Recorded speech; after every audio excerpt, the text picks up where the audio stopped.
Petrol కు బదులు నీళ్లు. జనగామ భారత్ పెట్రోల్ బంకులో పెట్రోల్లో సగం నీళ్లే ఉన్నాయంటూ వాహనదారులు వాపోతున్నారు. కొంత దూరం వెళ్ళగానే వాహనాలు ఆగిపోతున్నాయి. ఈ క్రమంలో కుమార్ అనే వ్యక్తి తన బైక్ ను మెకానిక్ దగ్గరకు తీసుకెళ్లాడు. కాగా అనుమానంతో పెట్రోల్ ను బాటిల్లోకి తీయగా సగం నీళ్లే రావడంతో అంతా షాక్ గురయ్యారు. ఇటీవల నిడిగొండ పెట్రోల్ బంకులోనూ ఇదే జరిగింది. దీంతో పెట్రోల్ కొట్టించాలంటేనే జనం జంకుతున్నారు. అధికారులు స్పందించి తగిన చర్యలు చేపట్టాలని డిమాండ్ చేస్తున్నారు.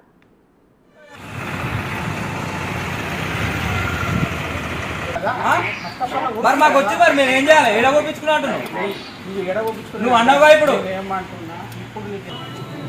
అన్న పెట్రోల్ బంక్ లా ఏమైనా అయితే రేపు పొద్దుగా ఎట్టనే దానికి ఎవరు బాధ్యులు కాదు ఇక. అరే ఇంత ముందు కొట్టించుకున్నా పెట్రోల్ అయిపోయినా 100 రూపాయలు కొట్టించుకుంది. ఎంతది ఎంతది ఇది ఎంతది